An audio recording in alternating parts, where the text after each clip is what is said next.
Assalamualaikum warahmatullahi wabarakatuh. Selamat datang di Sinorowedi.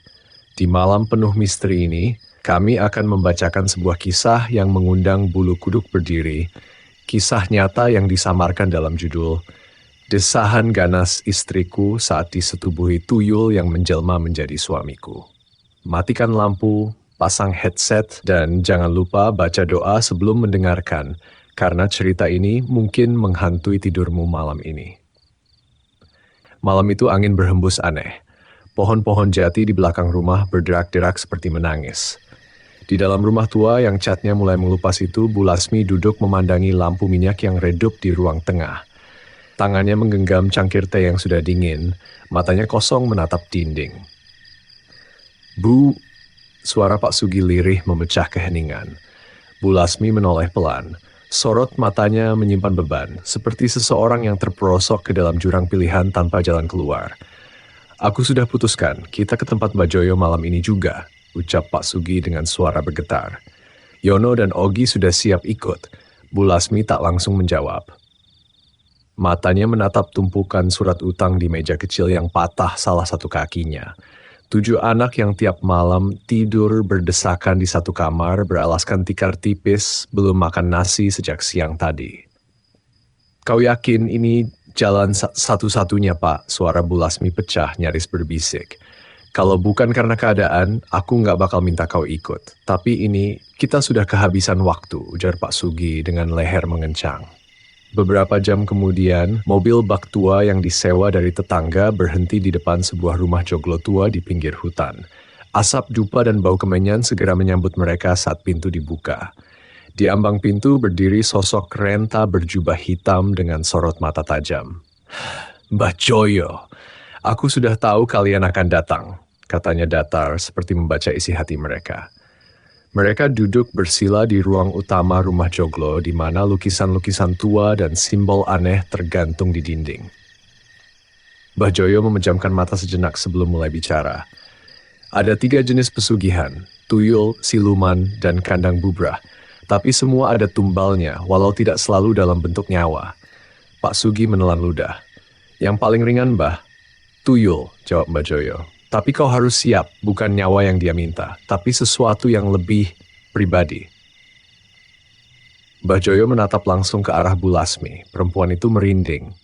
Ada sesuatu dalam sorot mata si dukun yang membuat bulu kuduknya berdiri. Kalau kalian siap, bawalah mahar 30 juta. Tuyul yang kau dapat bukan sembarangan, kelas tinggi. Tapi ingat, pantangannya berat. Malam berikutnya, mereka kembali. Sertifikat rumah sudah digadaikan. Uang mahar dibungkus kain kafan. Mereka dibawa ke dalam sebuah gua di belakang rumah Mbah Joyo. Hawa di dalam gua seperti menelan cahaya. Hening. Menyesakkan. Di tengah ritual yang dipimpin Mbah Joyo, muncul kabut pekat. Dari dalamnya perlahan muncul sesosok kecil, mirip bocah. Namun tubuhnya seperti lilin yang meleleh. Matanya menyorot tajam ke atas, telinganya runcing, dan dari hidungnya mengalir ingus tebal yang dijilatinya sendiri sambil tertawa lirih. Bu Lasmi menahan muntah. Namanya Asep, kata Mbah Joyo. Mulai malam ini, dia akan tinggal bersamamu. Apa maksudnya tinggal bersamaku? Tanya Bu Lasmi takut. Mbah Joyo tersenyum samar. Dia butuh energi.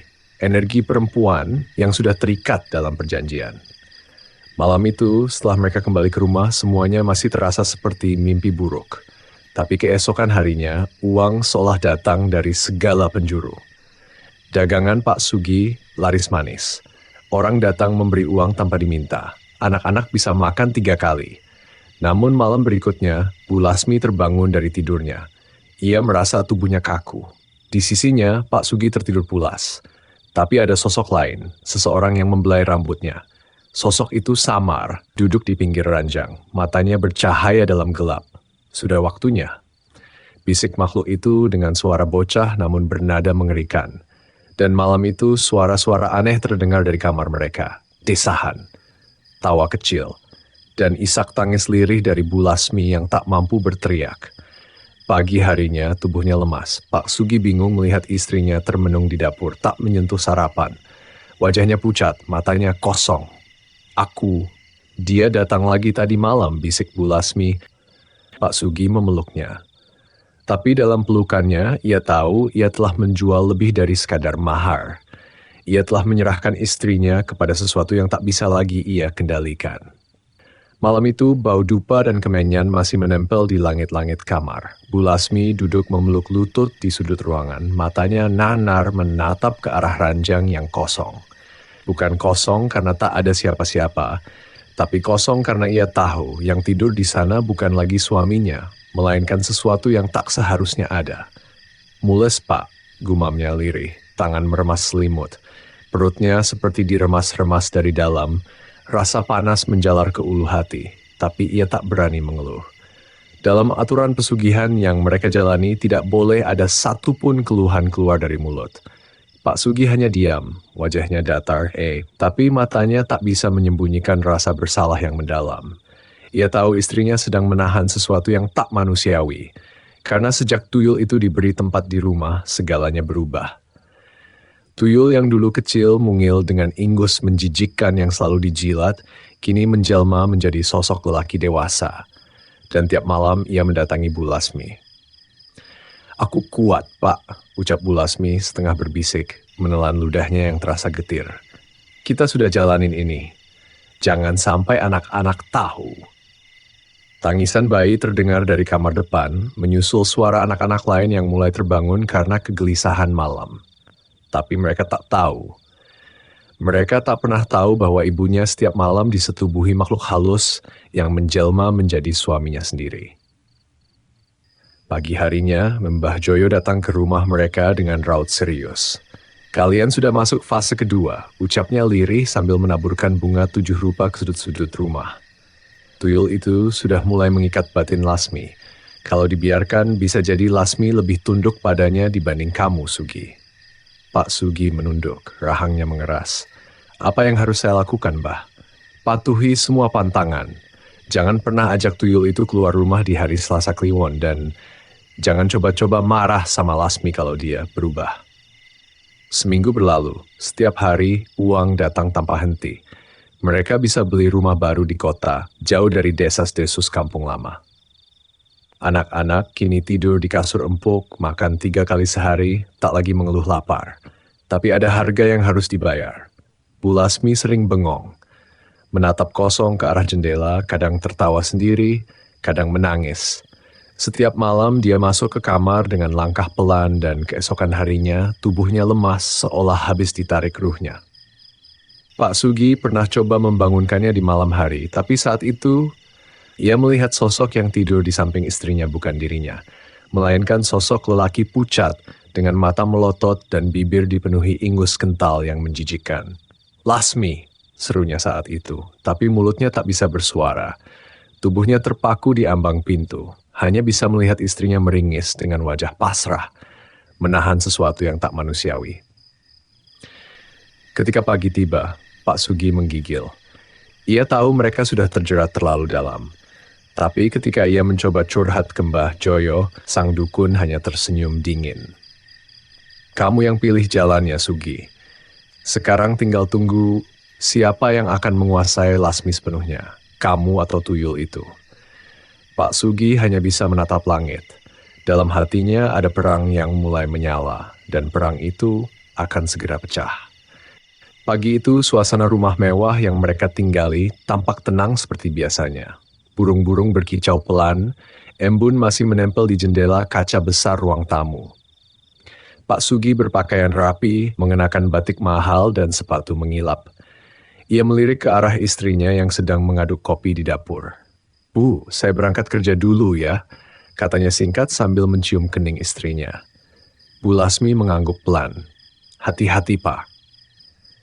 Tak lama, mobil Fortuner hitam itu keluar dari garasi, dikemudikan sopir pribadi.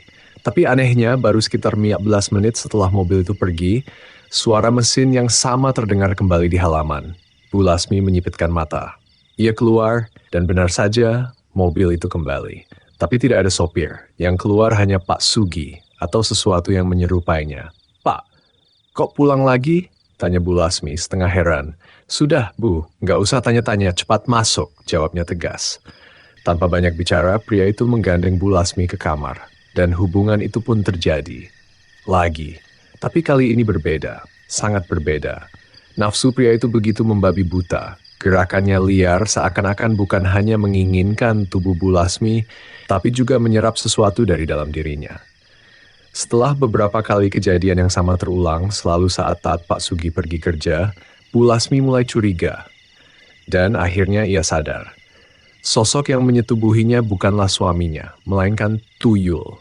Tuyul yang menjelma sebagai Pak Sugi tiap kali ada kesempatan. Setahun berlalu, kekayaan mereka meledak tak terhitung. Rumah bertambah, tanah diborong, mobil mewah berjejer di garasi, tapi tubuh Bu Lasmi kian kurus. Matanya sayu, kulitnya pucat seperti tak pernah terkena sinar matahari. Karena tuyul itu setiap hari, setiap malam minta jatah.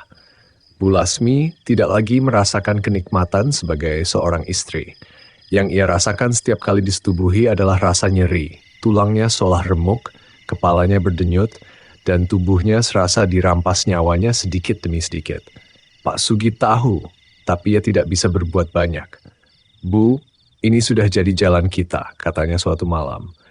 Kita memang kaya raya, tapi bukan untuk dinikmati kita. Ini semua hanya untuk anak-anak, itu sudah pantangannya. Tapi saya nggak kuat, Pak. Tiap hari, tiap malam dia minta. Badan saya sakit semua, saya takut mati, Pak. Pak Sugi menggertakkan gigi. Kalau kamu berhenti melayani, kamu tahu akibatnya kan? Dan benar saja. Setelah 5 tahun bergelimang harta, Bu Lasmi mulai menolak melayani tuyul itu. Awalnya hanya sesekali, lalu makin sering. Ia pura-pura tidur, pura-pura sakit. Tapi tuyul itu marah. Suatu malam, kamar mereka diacak-acak, barang-barang pecah, kaca jendela retak. Dan tak lama kemudian anak bungsu mereka yang masih 4 tahun jatuh sakit misterius. Semula mereka mengira hanya demam biasa, tapi kondisinya memburuk dengan cepat. Dalam waktu sebulan anak itu meninggal dunia, dan saat jenazahnya hendak dikafani, wajah si kecil sempat berubah. Sekilas, Bu Lasmi melihat wajah tuyul itu.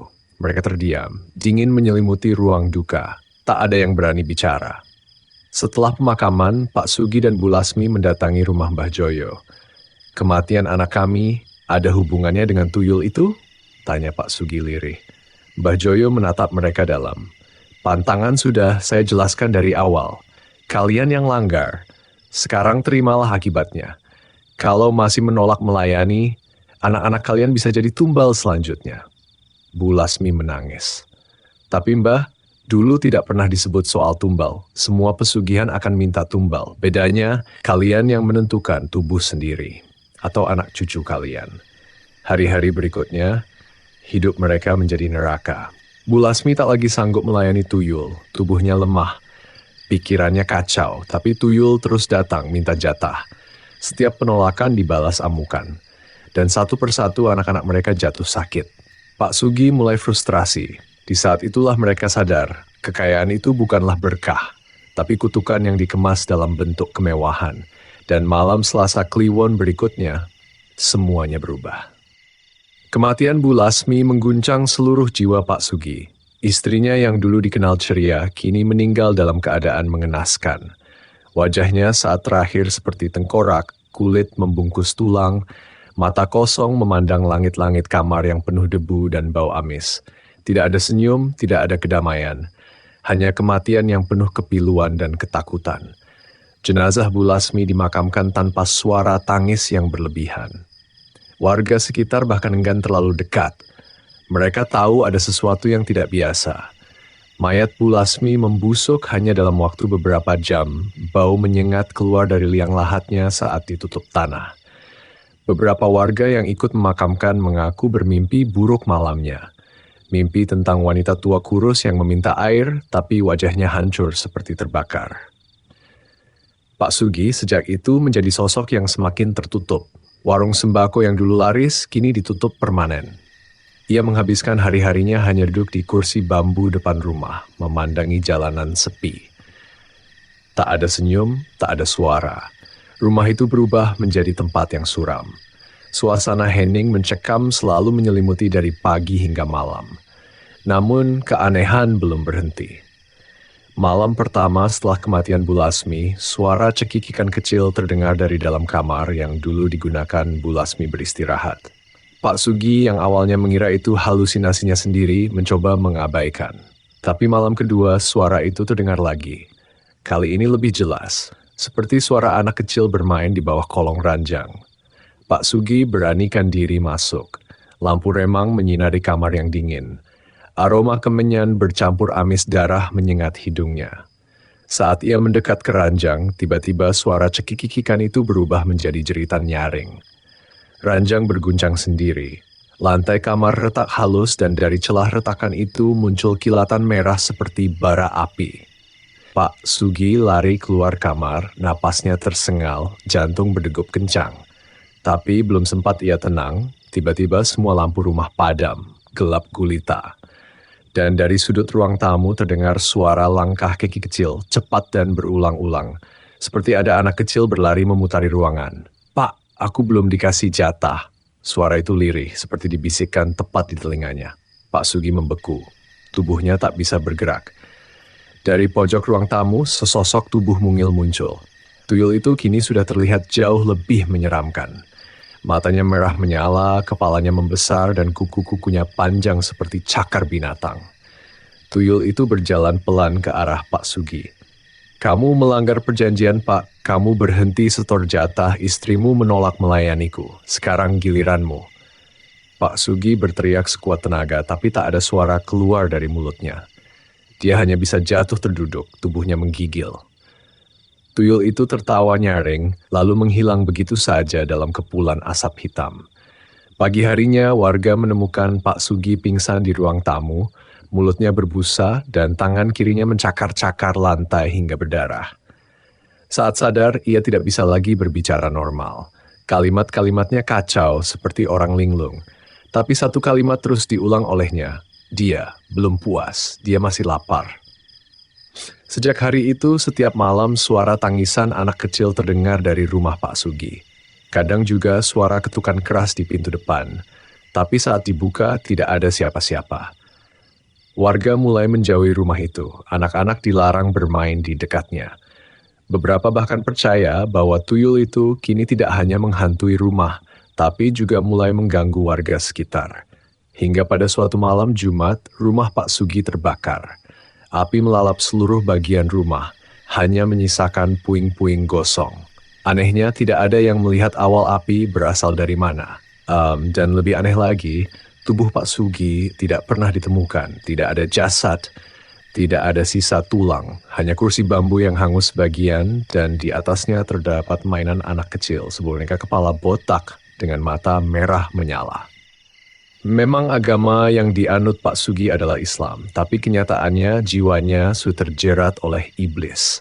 Ia masih menjalankan sholat, bibirnya masih bisa melafazkan doa, tapi hatinya telah dibelenggu kegelapan. Setelah kematian anak pertama, disusul anak kedua dan kemudian istrinya, Pak Sugi benar-benar hancur. Fisiknya masih hidup, tapi akalnya sudah tidak lagi waras. Ia sering ngacak-ngacak isi rumahnya sendiri. Lemari dibanting, bantal disobek, piring-piring pecah berserakan. Kelima anaknya yang masih tersisa hanya bisa berdiri terpaku melihat ayah mereka berubah seperti orang kesurupan. Pak Sugi duduk di tengah ruang tamu yang berantakan, rambutnya kusut, wajahnya penuh debu dan keringat, matanya sembab karena kurang tidur dan terus menangis. Akhirnya malam itu, Pak Sugi berkumpul dengan anak-anaknya. Di tengah suara jangkrik yang sunyi, ia menangis di hadapan mereka. "Ini semua salah Bapak. Ini semua karena ulah Bapak yang terlalu kepingin kalian hidup senang.